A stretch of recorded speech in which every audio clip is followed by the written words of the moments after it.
Mari kita buka bersama langsung saja Mazmur 56 ayat yang keempat. Ya, Mazmur 56 ayat yang keempat, firman Tuhan di sana berkata, ayat yang keempat, ayat yang kelima, ayat yang ketiga berarti ya. Ayat yang ketiga, kalau di sini Alkitabnya beda ya, Alkitab ada yang 4, ada yang 5. Ayat yang ketiga, waktu aku takut, firman Tuhan berkata, kita baca bersama ayat ini 1, 2, 3. Waktu aku takut, aku ini percaya kepadamu. Sekali lagi ngomong, waktu aku takut, aku ini percaya kepadamu. Kalau kita lihat ya, firman ini sangat kontroversi ya Bapak Ibu, karena waktu aku takut, aku percaya. Siapa yang lagi takut di sini? Enggak ada, kalau gitu enggak usah khotbah, pulang saja. Saya percaya yang namanya kita ini manusia normal, pasti ya ada ketakutan di dalam diri kita. Iya Pak ya? Sekarang baru ngaku. Ya. Ketakutan apapun ya. Ada orang yang takut menghadapi masa depan. Ya bagaimana ya masa depan saya, ini pekerjaan kok semakin begini, rasanya semakin hari, bisnis semakin kayak begini. Aduh ya, menghadapi ke depan ini seperti apa. Ada anak-anak muda yang lagi takut, ya jodohku kira-kira siapa. Ya enggak anak-anak muda ya. Ada banyak ketakutan, ada yang takut, aduh nanti ya kira-kira di badanku ini ada sakit apa ya, hari-hari ini kok aku ini sering pusing, sering gini.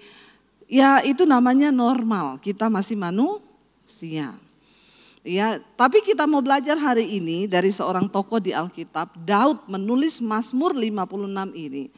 Dia berkata, saat aku takut, waktu aku takut, aku ini percaya kepadamu. Ini luar biasa loh Bapak Ibu. Waktu kita takut, kita harus percaya kepada Tuhan. Saya yakin ayat ini ditulis oleh Daud dalam keadaan yang genting dan luar biasa. Ini adalah ungkapan hatinya yang mencoba menguatkan dirinya sendiri. Bapak Ibu dengar baik, tidak ada psikolog hebat, tidak ada dokter yang hebat yang bisa memberi engkau kekuatan. Enggak ada pendeta yang hebat. Yang ada itu Tuhan yang hebat dengan dirimu sendiri yang percaya kepada Tuhan. Siapa yang bisa menyembuhkan diri kita? Siapa yang bisa memberi kita kekuatan? Siapa yang bisa memotivasi kita? Yaitu diri kita. Ya, Daud sedang menunjukkan satu peperangan batin yang begitu luar biasa. Dia bilang, waktu aku takut, aku ini percaya kepadamu. Ya, saya yakin dia mengucapkan ini dalam sebuah keadaan yang sangat ketakutan luar biasa. Ya, dan kita lihat bersama. Ini mic saya bisa dikurangi, treble-nya ditambah ya biar agak-agak ngebas gitu suara saya ya. Jadi saya nggak kayak mak-mak yang lagi marahin anak kecil ya. Tes 1, 2, 3 nih bukan karakter suara saya. Saya nggak tahu apa sebutannya tapi biar agak ngebas gitu. Jadi kalau saya marah-marah teriak nggak kedengeran. Kayak kasihan bapak-bapak ini seminggu sudah diomolin istrinya. Sampai di sini diomelin pendeta lagi ya nggak masuk itu firman. Tes 1, 2, 3, 3, 2, 1. Ya, kayak gini lebih enak ya. Iya. Di sana kita lihat bersama Mazmur 56 ini. Coba kita baca dari ayat yang pertama Bapak Ibu.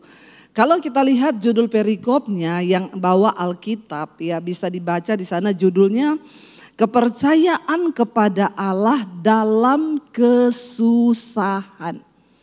Judul perikopnya itu. Ayat yang pertama dikatakan, untuk pemimpin biduan menurut lagu merpati di pohon-pohon tarbantin yang jauh, miktam dari Daud ketika orang Filistin menangkap dia di Gat. Ya, jadi ayat ini ditulis oleh Daud ketika dia ditangkap oleh orang Filistin waktu berada di Gat. Ya, bagaimana kisahnya?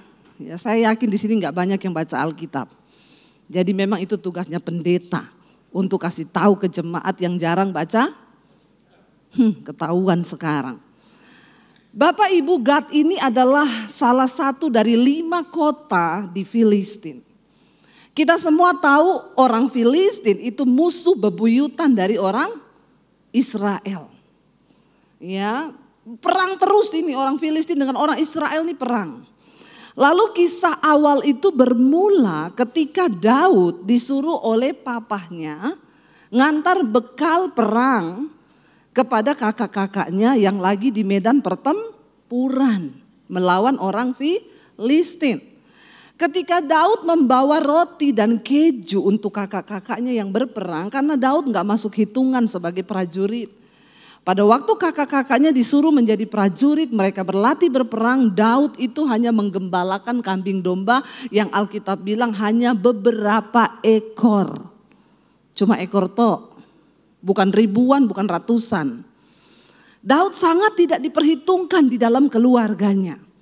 Kalau hari ini engkau tidak diperhitungkan oleh keluargamu, bersyukur karena di Alkitab pun ada orang yang sangat tidak diperhitungkan oleh keluarganya.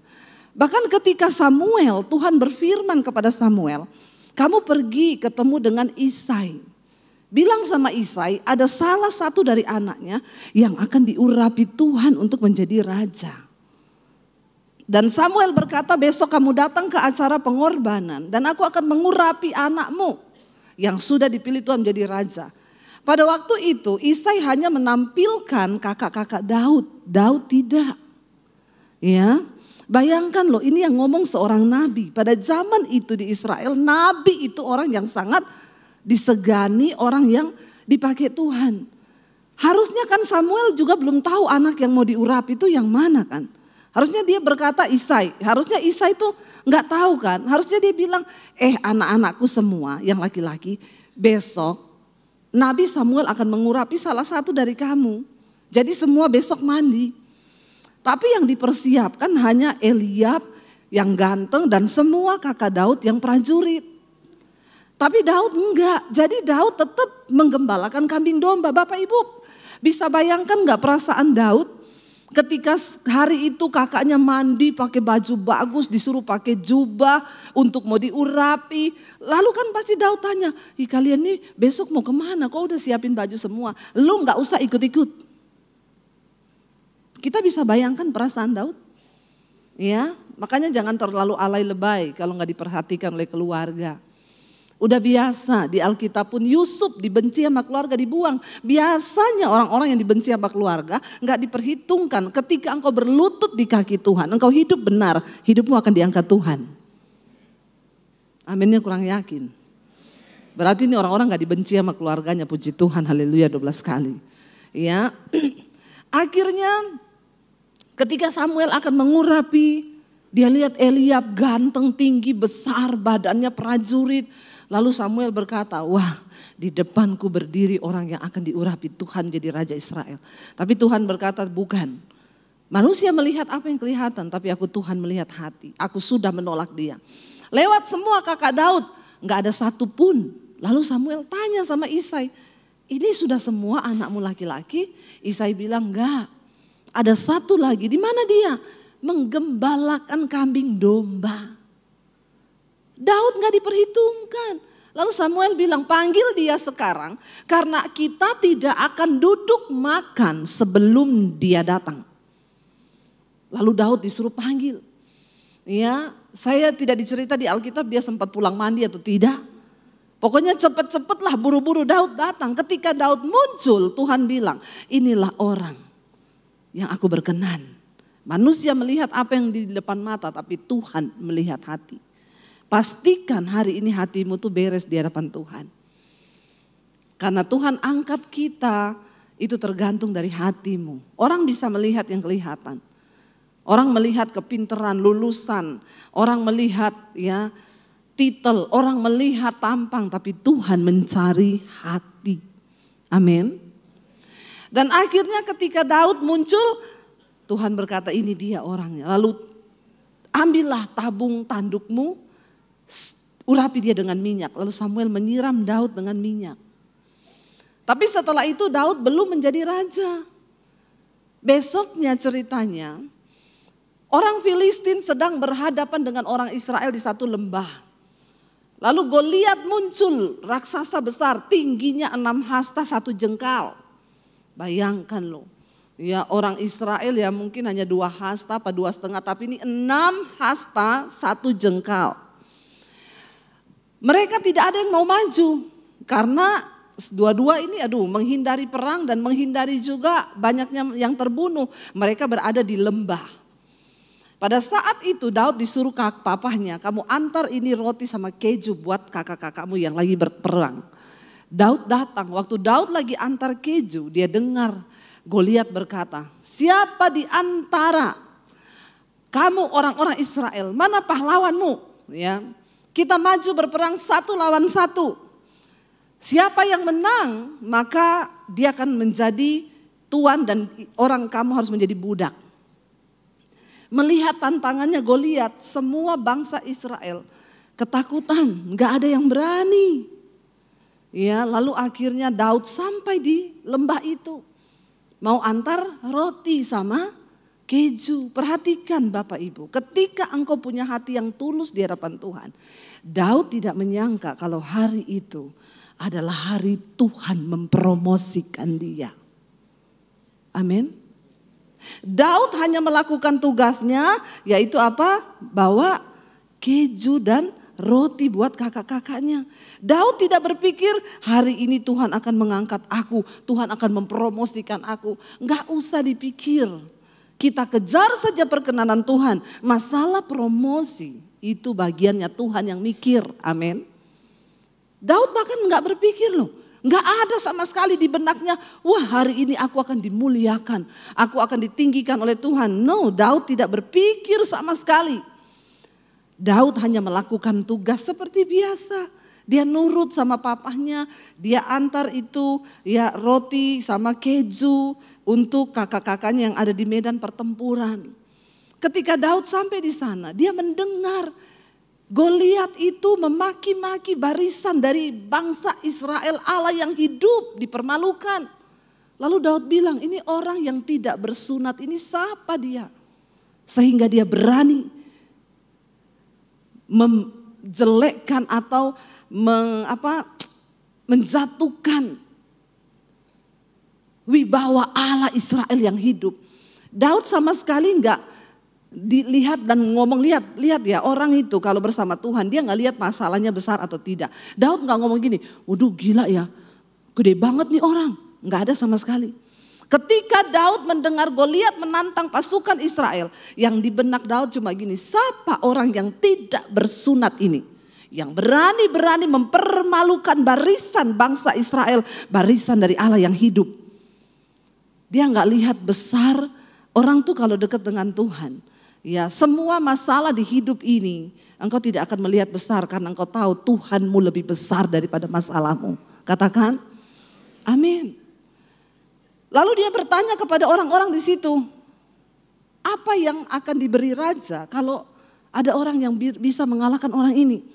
Lalu rakyatnya dan juga seluruh bangsa Israel prajuritnya berkata, kalau orang bisa mengalahkan dia, pertama raja akan kasih dia kawin sama anaknya. Kedua, dia akan diangkat menjadi kepala panglima perang di Israel. Lalu Daud berkata, aku akan maju melawan dia. Lalu ada orang bilang ke Saul, Saul, ada satu orang, dia mau mengalahkan Goliat. Lalu kakak-kakak Daud dengar, dia datang, Daud dijewer.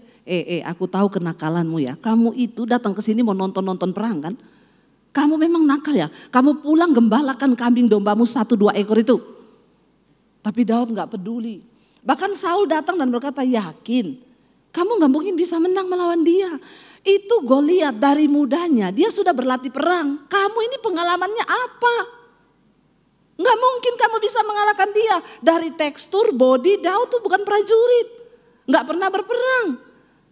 Lalu tapi lihat ya, orang yang disertai Tuhan dia nggak peduli orang mau ngomong apa. Di hidup ini kita kan banyak ya omong-omongan negatif orang. Jangan kau dengar. Ya, nggak usah dipedulikan omongan orang yang menjatuhkan, yang melemahkan, nggak usah digagas, nggak usah digubris, nggak usah peduli dengan omongan orang. Karena apa? Jalan ke surga nggak lewat depan rumahnya. Ya, makanya Tuhan itu kasih kita 2 tangan untuk apa? Tutup kuping kanan dan kiri. Kalau kita diberi 3 tangan, 1 buat tampar mulutnya dia, Tapi kita nggak boleh nampar karena tangan cuma dua. Amin. Tutup aja kupingmu. Kakaknya menghalangi Daud, ya. Dia suruh pulang menggembalakan kambing domba karena dianggap Daud tuh nggak bisa apa-apa. Raja Saul datang, kamu mau lawan dia dengan pengalaman apa? Dia itu dari muda sudah berperang. Lewat tekstur badannya, tingginya, pengalamannya, kamu tuh nggak ada apa-apanya. Tapi Daud maju dan dia berkata kepada Saul dan seluruh bangsa Israel, aku ini biasa menggembalakan kambing domba ayahku. Lalu datang singa, datang beruang, makan kambing dombaku. Aku kejar singanya, aku robek mulutnya, aku ambil itu anak domba dari mulutnya. Kalau beruang yang datang, aku kejar beruangnya, aku robek mulutnya, aku ambil kambing domba itu dari mulutnya. Dan Daud bilang apa? Tuhan yang menyertai aku, mengalahkan kambing, mengalahkan singa dan beruang itu. Dan aku percaya Tuhan yang sama yang akan memberikan aku kemenangan untuk melawan orang Filistin yang tidak bersunat ini. Bukan soal raksasanya, bukan soal singa beruangnya, bukan soal Goliat orang yang 6 hasta tingginya. Tapi satu hal Daud bilang, Tuhan yang menyertai aku memberi kemenangan melawan singa dan beruang itu. Dia juga yang akan memberikan aku kemenangan menghadapi orang Filistin yang tidak bersunat ini. Wow, enggak Bapak Ibu, luar biasa kan? Jangan pandang masalahmu, jangan dengarkan omongan orang. Lihat Tuhanmu lebih besar daripada setiap persoalan. Tuhan kita lebih besar daripada prediksi masa depan. Dia Tuhan yang sanggup membuat sesuatu hanya dengan berfirman. Dia membalikkan keadaan.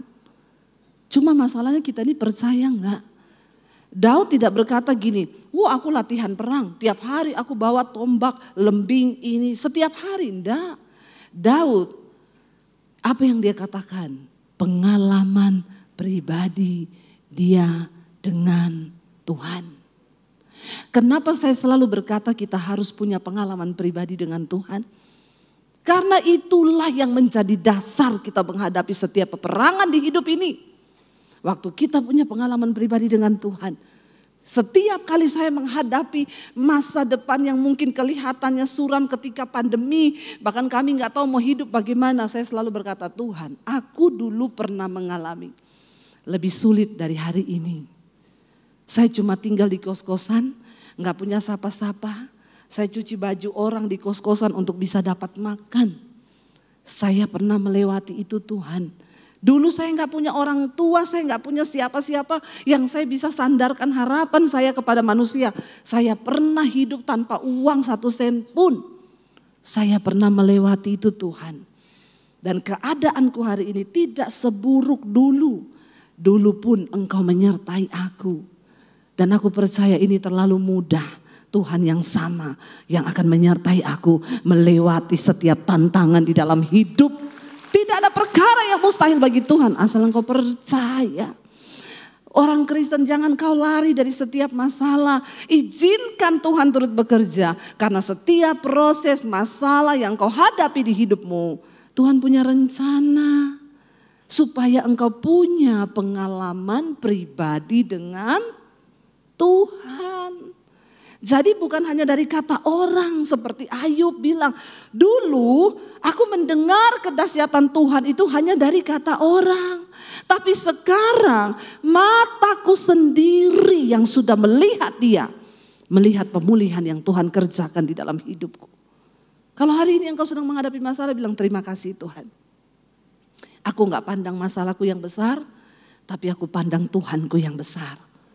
Daud tidak mengandalkan kekuatan perang. Dia enggak mengandalkan, oh saya sudah latihan juga. Enggak, dia bilang Tuhan yang memberi aku kemenangan. Tuhan yang sama yang akan memberi aku kemenangan melawan orang yang tidak bersunat ini. Lalu apa Saul bilang, ya sudah. Karena juga Saul enggak punya pilihan. Pasti dalam hatinya dia ketawa. Tapi ini enggak ada satupun yang berani. Prajuritnya enggak ada yang berani. Ya sudahlah, siapa tahu, walahu alam. Ya, siapa tahu benar menang. Akhirnya Saul bilang pakai baju perangku ya supaya kamu terlindungi. Dikasih pakai, Daud tidak bisa jalan. Karena dia tidak biasa. Baju perang berbicara tentang apa? Perlindungan manusia. Ya, berbicara tentang apa? Sesuatu yang diandalkan manusia. Karena Saul berpikir kalau engkau pakai ini engkau aman. Baju perang itu melindungi kita dari senjata. Tapi ternyata Daud tidak bisa. Daud nggak pernah mengandalkan manusia. Dia selalu mengandalkan Tuhan. Jangan pernah engkau andalkan manusia di hidupmu. Sekaya apapun dia. Jangan pernah andalkan orang. Jangan andalkan saudaramu. Jangan andalkan iparmu. Jangan andalkan mertuamu. Andalkan Tuhan. Seringkali banyak orang hidupnya itu terkutuk, saudara. Kenapa? Kita pikir kita terkutuk kalau kita melakukan dosa yang besar. Kita pikir kita terkutuk kalau kita ini berzinah. Alkitab dengan jelas berkata, terkutuklah orang yang mengandalkan manusia, yang mengandalkan kekuatannya sendiri. Tapi diberkatilah orang yang mengandalkan Tuhan. Seringkali kita baca ayat ini berulang-ulang. Tapi banyak orang Kristen hidupnya terkutuk. Saya melihat, kenapa? Sukanya mengandalkan manusia. Tidak pernah duduk di kaki Tuhan. Pikirannya kalau aku susah, ada mertuaku yang kaya. Oh ada kakak iparku yang kaya. Oh ada iniku yang kaya. No. Saya dengan suami menjalani hidup ikut Tuhan. Kita memulai dari min bukan dari nol. Tapi kami punya prinsip. Kami tidak akan pinjam uang ke siapa-siapa ketika kami dalam kesusahan. Sebab Tuhan yang akan menjadi kekuatan kami. Ya, pinjam bank bisa enggak? Enggak bisa karena saya ini enggak ada gaji bulanan. Kami ikut Tuhan dari dulu. Kita ini enggak ada gaji bulanan. Waktu pandemi datang saya baru sadar. Ketika pandemi datang kita kan enggak tahu sampai berapa lama waktu itu pandemi. Ya, orang lain masih ada gaji tiap bulan walaupun dia diliburkan di rumah ada gaji tiap bulan. Kami benar-benar enggak ada pemasukan. Semua jadwal pelayanan cancel, saya baru sadar. Saya bilang sama suami saya, kita ini terlalu berani ya selama ini ya. Kita ini hidup tanpa gaji bulanan loh ya. Makanya kita nggak bisa beli rumah kredit. Saya dulu pernah mau kredit rumah di bank, mau nyicil, ditanya, Bu, slip gajinya mana? Saya gajinya ada mas. Lah slipnya nggak ada. Orang banknya bilang aneh ya, ada gaji tapi nggak ada slip ya. Emang ibu gajinya dari mana? Dari sorga mas. Terus slipnya dengan iman. Masnya bilang maaf ya bu, bank belum terima slip gaji dengan iman. Karena memang kita punya atasan belum beriman kebetulan. Jadi nggak bisa bu pakai slip gaji dengan iman. Jadi kita dari dulu nggak bisa beli apa-apa itu kredit karena memang ya nggak ada slip gaji. Ya puji Tuhan hari ini semua beli cash. Tuhan. Di mana engkau taruh iman pengharapanmu, dia akan bekerja. Terkutuk orang yang mengandalkan manusia. Daud copot itu baju perang. Dia bilang aku enggak cocok pakai ini. Enggak bisa jalan aku. Jangan ketika engkau ada masalah langsung WA pinjam duit boleh enggak saya ada kebutuhan ini. Saya enggak suka tuh. Hari ini saya tuh banyak bantu hamba-hamba Tuhan di desa. Tapi begitu ada hamba Tuhan yang minta. Saya bilang sama dia. Andalkan Tuhan. Tuhan bisa menggerakkan orang siapapun. Ya, jangan mau saudara. Kalau ada hamba Tuhan yang minta-minta, nggak usah dibantu. Suruh dia berharap sama Tuhan. Saya isi seminar hamba-hamba Tuhan di mana-mana saya bilang, kalau engkau tidak punya iman, jangan kau jadi pendeta. Apa yang mau kau andalkan di dalam hidupmu? Apa yang mau kau ajarkan kepada jemaatmu? Kau saja minta-minta, engkau mempermalukan Tuhan. Ya, apalagi ada yang curhat di mimbar, saudara. Saya itu puji Tuhan diberkati Tuhan, saya sekarang beli mobil. Ya, selama ini cicilannya lancar. Tapi bulan depan itu ya saya sih belum tahu ya dari mana datang cicilannya. Tapi saya percaya bahwa Tuhan akan mencukupi. Jangan saudara tergerak, nanti ada jemaat yang tergerak. Pak saya tadi dengar khotbah Bapak, gini Pak saya tergerak Pak mau kasih. Nah, itu saudara sudah jadi Tuhan buat dia. Itu namanya curcol, curhat colongan. Di mimbar gak usah curcol, gak usah ngomong kesusahan hidupmu. Cerita tentang kebaikan Tuhan. Ya ada hamba-hamba Tuhan tuh yang hidupnya makanya begitu, pelayanannya begitu, gak diberkati. Terkutuk bahkan, kenapa? Karena andalannya manusia. Ya, lihat ada jemaat yang kaya itu yang dia ya banggakan itu yang dia harapkan. No Bapak Ibu, kita hidup berdasarkan iman kepada Tuhan. Saya nggak tahu ini bisa selesai atau enggak, kalau enggak saya lanjut di ibadah kedua.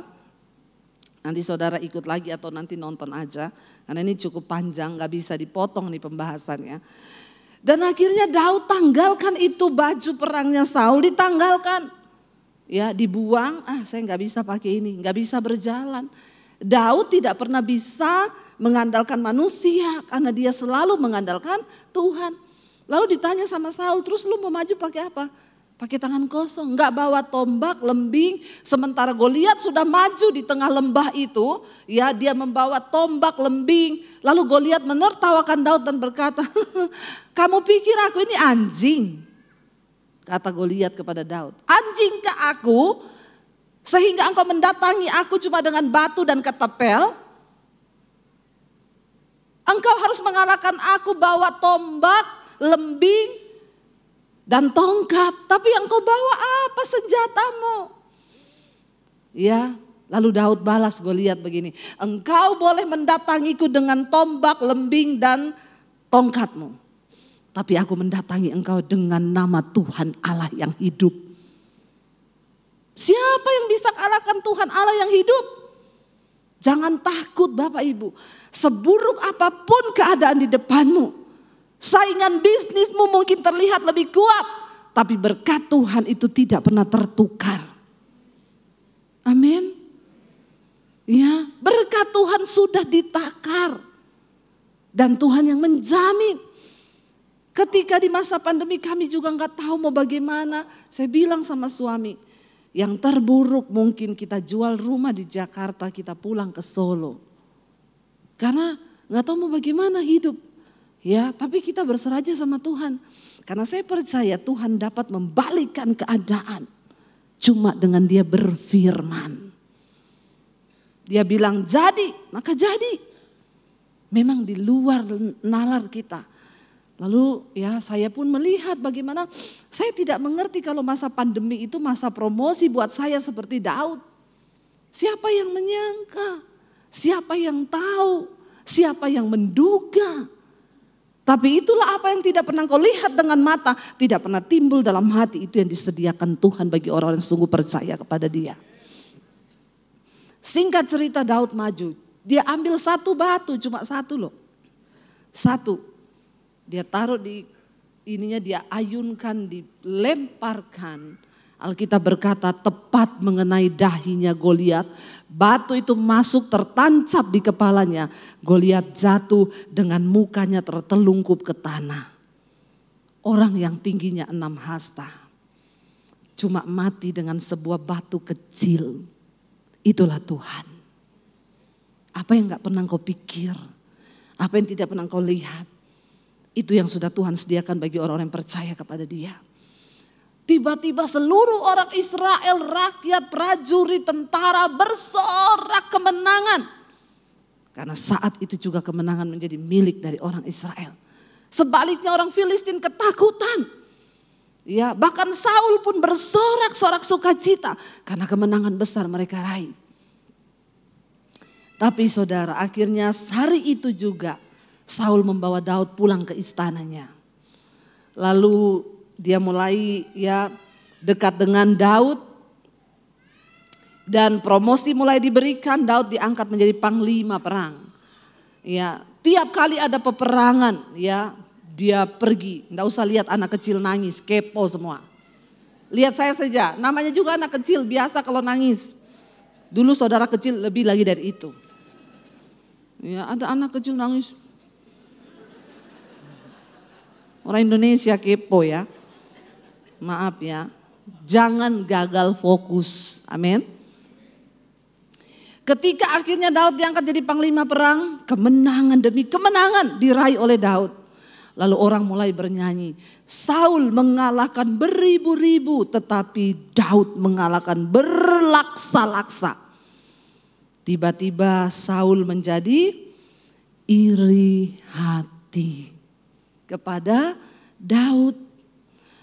Ya, lama-lama saudara, ketika dia mulai iri hati, apa yang timbul? Dia pengen bunuh Daud. Dia bilang ini orang-orang semua sudah menyanyi buat dia ya. Tapi itulah cara Tuhan mempromosikan Daud. Kenapa ini semua bernyanyi buat Daud? Ya, kenapa bukan buat aku? Bapak Ibu, jadi orang itu jangan iri hati. Karena itu hati-hati menjaga hati. Karena Tuhan itu melihat hati. Lah bagaimana kalau hati kita tidak beres? Hati itu perlu dijaga hati-hati. Kenapa? Karena tidak bisa orang lihat hati kita. Yang lihat tuh cuma Tuhan. Makanya kita harus menjaga. Kalau saya pakai baju terbalik, orang bisa lihat. Bu, bajunya ibu kebalik. Maaf ya bu. Tapi kalau hati saya kebalik, siapa yang bisa lihat? Di depan tersenyum, di belakang prep. Banyak gak orang kayak begitu? Nggak usah curhat, nggak usah curcol. Banyak, di depan pura-pura baik. Ya saya tidak terbiasa begitu. Saya kalau nggak suka, saya bilang nggak suka. Kalau suka, saya bilang suka. Ya jadilah orang yang apa adanya, enak. Jangan jadi orang munafik, hidupmu nggak diberkati. Saul itu jahat, hatinya tuh sirik. Dia iri sama Daud, melihat keberhasilan Daud. Lalu dia bilang sama anaknya Yonatan, Yonatan, papa berikhtiar untuk membunuh Daud. Lalu Yonatan bilang, Pak, Daud itu bikin salah apa sama kau? Dia justru mempertaruhkan nyawanya untuk menyelamatkan bangsa kita. Dia maju melawan orang Filistin tuh Goliat. Janganlah engkau berbuat dosa di hadapan Tuhan dengan engkau membunuh orang yang tidak bersalah.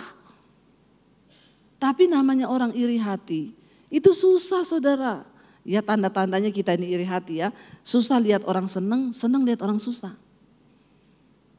Kalau saudara susah lihat keluargamu diberkati, mungkin ada orang atau siapapun. Nah itu tanda-tanda engkau iri hati loh. Jangan iri hati sama orang. Jangan berniat jahat untuk menjatuhkan orang, percuma. Apalagi kalau orang itu tidak balas, dia justru duduk di kaki Tuhan. Maka waspadalah kau. Ya jangan. Hidupmu terkutuk dan orang itu akan semakin diberkati. Daud gak ngerti apa-apa. Lalu Yonatan bilang sama Daud, karena mereka bersahabat, papaku itu mau bunuh kamu. Lebih baik sekarang kamu sembunyi ya. Nanti kalau sudah aman aku kasih tahu. Lalu Yonatan membujuk papanya, Pak Daud tuh enggak salah gini-gini. Akhirnya Saul bilang, ya aku tidak akan membunuh dia. Tapi dia pura-pura. Akhirnya Daud dinikahkan dengan anaknya Saul. Bukan yang pertama. Yang pertama dia mau kasih Daud enggak jadi. Akhirnya dia kasih ke orang lain. Lalu yang kedua dia bilang, Daud ini anakku yang kedua. Kamu nikahi dia. Lalu Daud bilang, apa syaratnya? Saul bilang, kamu harus kumpulkan 100 kulit katan orang Filistin. Bayangkan Bapak Ibu, gampang gak kumpulkan kulit katan orang disunat 100 orang. Dibawa kulit katannya kepada Saul untuk menjadi syarat menikahkan anaknya. Saul sengaja berbuat itu supaya Daud mati di tangan orang Filistin. Dia menempatkan Daud sebagai pasukan 1000 di barisan paling depan. Dia bilang begini, supaya jangan dengan tanganku aku bunuh dia. Karena kalau aku bunuh dia dengan tanganku orang Israel akan benci aku. Biar orang Filistin yang bunuh dia dengan tangannya orang Filistin. Dia bilang kamu nikahi anakku, syaratnya 100 kulit katan. Dia suruh sunat 100 orang Filistin dan kulit katannya suruh dibawa. Daud menyanggupi, oke. Aku akan lakukan itu. Daud bawa berapa? 200. Bukan 100. Enggak ditulis di mana tukang sunatnya. Dan tidak usah tanya yang tidak ditulis di Alkitab. Ya, wow, Daud bawa 200. Dia bawa kepada Saul dan dia bilang, bukan hanya kulit katanya, aku bunuh 200 orang Filistin. Di situ Saul menjadi takut. Wow, orang ini disertai Tuhan. Dia tahu loh. Daud itu disertai Tuhan. Tapi dasar orang iri hati.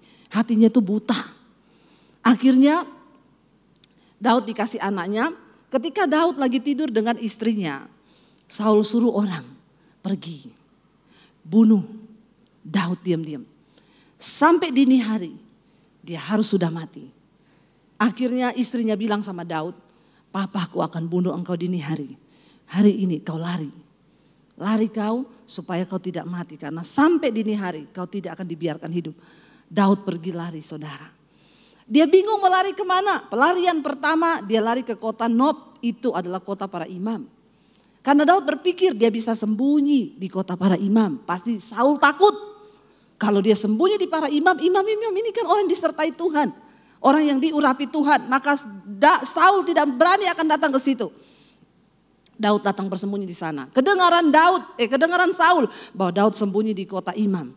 Lalu Saul datang ke sana, dia bawa prajuritnya. Apa yang terjadi? Daud melarikan diri. Saul bunuh semua imam yang ada di kota Nob. Orang itu kalau iri hati Bapak Ibu, dia dibutakan. Semuanya dia halalkan segala cara, ya, supaya iri hatinya itu terbalaskan. Daud tuh enggak bikin salah. Seringkali ada orang-orang dalam hidup kita yang kita tuh enggak pernah bikin salah sama dia. Bahkan sorry ya, kenal aja kagak loh. Tapi bisanya menjelekkan kita tuh sampai kemana-mana kita dijelekkan ya. Ya apalagi dulu saya sering sakit hati sih kalau dengar orang begitu. Tapi sekarang saya belajar. Kata suami saya gini, kamu tuh sekarang ya bukan apa-apa ya. Kamu tuh sekarang ya diakui atau tidak ya kamu tuh sekarang jadi public figure. Banyak orang melihat kamu. Ya kamu bayangkan ya kayak Maya Aistianti, itu gak semua orang muji dia loh. Ada haters, dan haters tuh kadang kita gak kenal. Lo lucu tuh saudara, gak kenal loh. Gak kenal bisa jelek-jelekin kita loh, kenal aja kagak, maaf. Lalu di situ saya menyadari, oh iya ya betul juga ya, dari situ saya gak pernah sakit hati. Ya karena hater itu sebenarnya fans yang tidak kesampaian. Ya orang itu kalau menjelekan kamu kenapa Bapak Ibu? Karena dia terlalu fokus pada hidupmu. Dan dia lupa dengan dirinya sendiri. Karena mungkin kamu terlalu bahagia. Makanya dia iri. Makanya gak usah dipeduli. Ya, bahkan Saul. Ini orang sudah gila. Logikanya gak jalan. Daud lari ke kota Nob. Dia bunuh semua tuh nabi yang ada di kota Nob. Karena dia anggap menyembunyikan Daud. Lah orang tanya Daud tuh salah apa? Gak ada salah. Cuma gara-gara perempuan-perempuan bernyanyi bahwa Saul membunuh hanya beribu-ribu. Tapi Daud membunuh berlaksa-laksa. Loh siapa yang angkat Daud? Tuhan kan? Kenapa Saul begitu rupa? Akhirnya Daud bingung mau lari kemana lagi. Dia lari ke Gad. Mazmur 56 ini ditulis ketika Daud melarikan diri ke Gad. Apa itu Gad? Kota apa? 5 dari salah satu kota di antara kotanya orang Filistin, yaitu Gad. Siapa orang Filistin? Musuh orang Israel. Sampai Daud melarikan diri ke daerah musuh dengan harapan Saul gak mungkin mengejar dia. Karena di situ tempatnya musuh. Bayangkan bagi Daud sudah tidak ada tempat aman. Bagi Daud aku lebih baik lari ke daerah musuh. Karena di daerahku sendiri aku sudah gak tahu mana musuh, mana teman, mana saudara. Semuanya musuh dalam ngerinda. Banyak musuh dalam selimut di hidup ini. Ya, tapi enggak apa-apa. Kalau Tuhan izinkan itu terjadi, berarti saudara masih hidup. Amin. Ya, enggak apa-apa. Dinikmati aja. Inilah hidup. Kadang saudara kita yang jadi musuh dalam selimut. Ya. Kadang teman kita, ya, kadang orang-orang terdekat kita. Sampai Daud tidak ada lagi tempat aman di daerahnya sendiri. Dia lebih pilih melarikan diri di daerah musuh. Bagi saudara kira-kira lebih enak mana? Di daerah musuh kira-kira ketemu mati enggak? Dan Gad itu adalah kota asalnya Goliat yang dibunuh oleh Daud. Sangat berbahaya enggak dia lari ke sana? Sangat. Makanya Bapak Ibu, Daud menulis di sana, dia bilang, waktu aku ini takut, aku ini percaya. Dia itu menulisnya dengan linangan air mata. Di mana ketakutan begitu hebat di dalam dirinya. Tidak ada lagi tempat aman untuk dia lari. Kalau saudara masih punya penggumulan yang gak terlalu berat, gak usah alay lebay. Saya yakin tidak ada dari antara kita yang mengalami seperti apa yang dialami oleh Daud. Kenapa dia menulis ayat ini? Waktu aku takut, aku ini percaya kepadamu Tuhan. Itu adalah satu ungkapan hati yang begitu dalam. Dia tidak lagi tahu berbuat apa. Dia sudah bingung apa yang akan terjadi. Saudara, sebuah pergumulan terbesar dari manusia adalah ketika dia diperhadapkan dengan yang namanya kematian. Kita cuma masalah keuangan, kita masih hidup. Tapi kalau yang sudah namanya kematian di depan mata, disitulah iman ini diuji benar-benar. Daud bilang, waktu aku ini takut, aku ini percaya kepadamu Tuhan. Sekarang kita baru ngerti, ya, dan ayat ini dikatakan ini adalah miktam dari Daud ketika dia ditangkap di negeri orang Filistin. Lalu apakah Daud ditangkap? Ya, orang mengenali dia. Ini kayaknya orang yang dulu pernah membunuh Goliat, pahlawan kita. Lalu Daud ditangkap dan dibawa menghadap kepada raja mereka, yaitu Raja Akis. Daud bingung, entah mau bagaimana. Lalu Daud dikasih mungkin hikmat sama Tuhan. Daud berpura-pura jadi orang gila. Ya, dia ludahi ya, mukanya sendiri itu penuh ludah. Ya, lalu orang membawa dia ke Raja Akis, dia nyanyi-nyanyi. Sudah itu di puncak kesetresan yang paling tinggi loh. Ya, Bapak Ibu belum pernah rasa jadi orang gila kan? Ya, itu benar-benar loh. Daud pura-pura nyanyi-nyanyi, dia ludah-ludah mukanya, dikatakan sampai ke janggutnya ludah semua. Lalu dia dibawa menghadap Raja Akis. Raja Akis marah besar, berkata begini, kenapa kamu bawa orang gila datang ke istanaku? Lalu pegawainya bilang, tapi ini dulu orang yang pernah membunuh Goliat. Tapi Raja Akis tidak percaya, dan itulah Tuhan.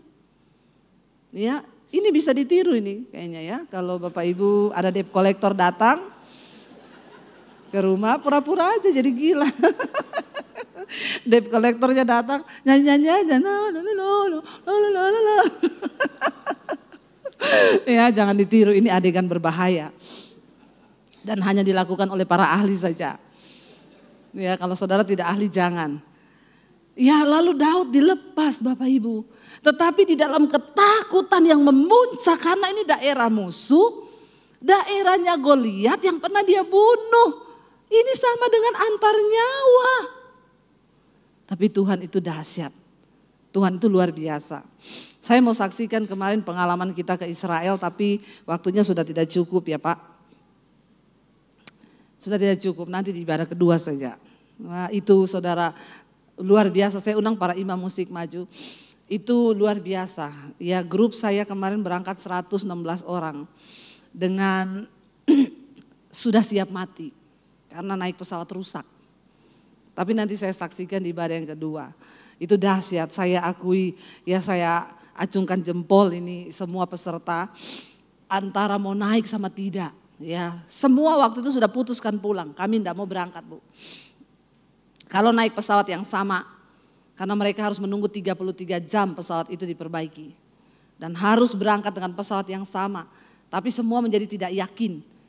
Ibu jamin ini pesawat sudah baik. Karena error sistem pesawatnya. Nanti saya cerita ya, itu luar biasa pengalamannya. Tapi saya cuma bilang, ya kalau belum waktunya mati, tidak mati. Kalau sudah waktunya mati, biar kau tidak berangkat, kepleset kau di kamar mandi toilet. Mati kau, karena sudah waktunya. Jadi mau kemana lagi? Ya akhirnya mereka percaya dan akhirnya mereka berangkat semuanya. Daud untuk lari ke kota Gad itu sama dengan dia mati konyol. Tapi tidak ada lagi tempat untuk dia lari. Di sana dia mengalami ketakutan yang luar biasa. Tapi dia bilang, waktu aku takut, aku ini percaya kepada Tuhan. Apa yang kau takutkan hari ini? Bapak Ibu, angkat imanmu kepada Tuhan. Datang pada Tuhan dan bilang, Tuhan kami mau belajar percaya. Bangkit berdiri bersama, masuk dalam hadirat Tuhan.